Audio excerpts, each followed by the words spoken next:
তো বন্ধুরা সকাল সকাল নিয়ে চলে এলাম তোমাদের জন্য একটা ফ্রেশ ব্লগ। তো আজকের ব্লগটি স্পেশাল হতে চলেছে, তো তোমরা সাথে থাকো। কেন স্পেশাল তোমরা বুঝতেই পারবে, তবে ব্লগটা কন্টিনিউ করতে হবে, স্কিপ করলে হবে না। তো আর দেখো এদিকে সকাল সকাল প্রচুর বৃষ্টি হচ্ছে। আজকের দিনটা তো স্পেশাল, কিন্তু এতই বৃষ্টি হচ্ছে সব না নষ্ট করে দেয়। তো বন্ধুরা আমি সকাল সকাল উঠে এদিকে আমার কাজ বাজ সমস্ত কিছু সারা হয়ে গেছে, আর ওদিকে আমি পুজো পদও মানে কিছুটা সেরেছি। আর আজকে ছেলেকে বলেছি বাদবাকি পুজোটা তুই দিবি। তো যাই হোক, তা ও পুজো পাঠ দিচ্ছিলো, আর এইদিকে এত বৃষ্টি হচ্ছিলো, আমি একটু জাস্ট ক্যামেরার মধ্যে বন্দি করে নিলাম আর তোমাদের সঙ্গে একটু শেয়ার করলাম। তো ছেলে ওদিকে পুজো পাঠ দিচ্ছে। তো আজকের দিনটা আমি চেয়েছিলাম যে ও ঠাকুর ঘরে এবং তোমাদের আশীর্বাদ নিয়ে ও যেন জীবনে বড় হয়, মানুষের মতো মানুষ হয়। তো তোমরা একটু হলেও বুঝতে পারছো কিসের জন্য। তো বন্ধুরা সবাই সাথে থাকো। আর আমরা বেরিয়ে গেছিলাম দুই মাচা, হঠাৎ করে আমার মা ফোন করাতে। তো আমরা কোথায় গেছিলাম, কি হলো, তো চলো সাথে দেখো, পুরো ব্যাপারটা তোমরা বুঝতে পারবে। তো বন্ধুরা চলে এসেছিলাম বাপের বাড়িতে, বাপের বাড়ি চলে এসেছিলাম। ছিল আজকেরও জন্মদিন, তোমরা বুঝতেই পারছো। তো আমরা বাপের বাড়িতে আসার পরে আমার প্রচুর কাজ ছিল, আমি খাওয়া দাওয়ার জোগাড় রান্না বান্না সব করতে গিয়ে অনেকটা টাইম চলে গেছে, তাই তেমন কোনো ভিডিও করতে পারিনি। তো এদিকে দেখতে পাচ্ছ আমার বাবা মা ওকে আশীর্বাদ করছে, আর তোমরাও অবশ্যই করে আশীর্বাদ করো, তোমাদের আশীর্বাদ ওর জন্য খুব দরকার। তো বন্ধুরা, তো বেশি কিছু আজকের করতে পারিনি। আর আজকের ছিল বৃহস্পতিবার, সেই কারণে ইচ্ছা ছিল যে নিরামিষ করব, কিন্তু ভাবলাম মাংসটাই করব না, নিরামিষ আর হলো না, মাংসটা করিনি। বাদবাকি মাছ টাছ করেছিলাম, মাছ চিংড়ি ডাল ভাজা, মাছ ভাজা টাজা ছিল, দই মিষ্টি, তার সাথে পায়েস তো করতে হবে। তো আমি ভেবেছিলাম জাস্ট একটু পায়েস করে ছেড়ে দেবো, আর কিছু করব না, শরীরটাও ভালো নেই, আর একটু মানে মানসিক টেনশানের মধ্যে আছি। যাই হোক, তো সেখান থেকে তো ছেলেও বলেছিল মা একটু পায়েস করে দাও, কিন্তু মা বারবার বলছিল এখানে চলে আয়, তো এখানে এসে ওর পায়েসটা করে দিই। তো মার বাড়িতে চলে এলাম, আসার পরে মোটামুটি ওর জন্মদিনটা পালন করলাম। তো মোটামুটি তো এখানে আসার পরে দেখো আমার ভাইপো ভাইজিরা ওরা সব এসেছিলো, ওদেরকে একটু জাস্ট খেতে দিচ্ছিলাম। তো আজকে ভেবেছিলাম সবাইকে কলা পাতায় খেতে দেবো, তাই কলা পাতায় খেতে দেওয়া হচ্ছিল।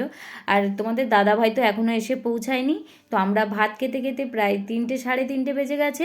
আর তোমাদের দাদাভাই ভাড়াতে গেছে, আসেনি। কিন্তু তোমাদের দাদাভাই যখনই এসে ঢুকলো, তখনই মানে আমাদের ওই পুচকেটা এমন অপমান করলো, আর কি বলবো। ভেবেছিলাম ছেলের জন্য তেমন কিছু করব না, কেক টেক কিছু আনবো না। তো বাধ্য হয়ে কি করলাম, দুজনে চলে গেলাম। এদিকে সন্ধ্যা হয়ে এসেছিলো, তোমাদের দাদাভাই একটু খাওয়া দাওয়া করেই বেরিয়ে পড়েছিলাম দুজনে। তো চলে গেছিলাম মার্কেটে। আর আজকে ছিল মোটামুটি হাটবার, তো সেই কারণে মানে প্রচুর ভিড় ছিল, রোডের উপরে ভিড় ছিল। আর আমরা দেখতে দেখতে ওদিকে চলে গেছিলাম মানে কেকের দোকানের কাছে। তো চলো কেক নিতে এসেছি, দেখা যাক কি কেক নিই। তো কেকের দোকানে যাওয়া যাক। তো তোমাদের দাদাভাই ঢুকে গেছে, আর আমাকে বলছিল বারবার আসার জন্য। তো আমি একটু ভিডিও করছিলাম, পিছনে ছিলাম। তেমন বেশি কিছু দেখো এখানে নিয়েছিলাম একটা রয়েছে আর কিছু পতাকা, দেখা যাক, যেহেতু 15ই আগস্ট। তারপরে আমার মানে কি কেক নিয়েছি তোমাদের সাথে সেটা শেয়ার করবো। তো ডেরি মিল্ক তো নেওয়া হয়ে গেছে, গিফট করে। চলো কি কেক নিয়েছি এবারে তোমাদের সাথে একটু আর শেয়ার কিছু জিনিস। আর মেন জানো তো, কেকটা আনা হচ্ছে যে বিছুর জন্য, এই সেই বিছু বসে আছে। তো চলো কি বলছে। তিনজনটা কোথায় তে এলো? তুই এত দাদা ভাই, তা তিনজনটা কোথায় তে এলো? এই আমি হ্যাঁ, তাই কজন হলো?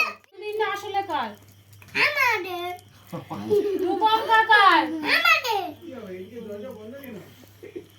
তো বন্ধুরা বুঝতে পারছো, এই বিচ্ছুদের জন্য কেকটা আনা। ওরা বসে আছে, কেক কাটবে। ও যার জন্মদিন হোক, ওরা মোটামুটি ভাবে যে ওদের জন্মদিন ওরা কেক কাটবে।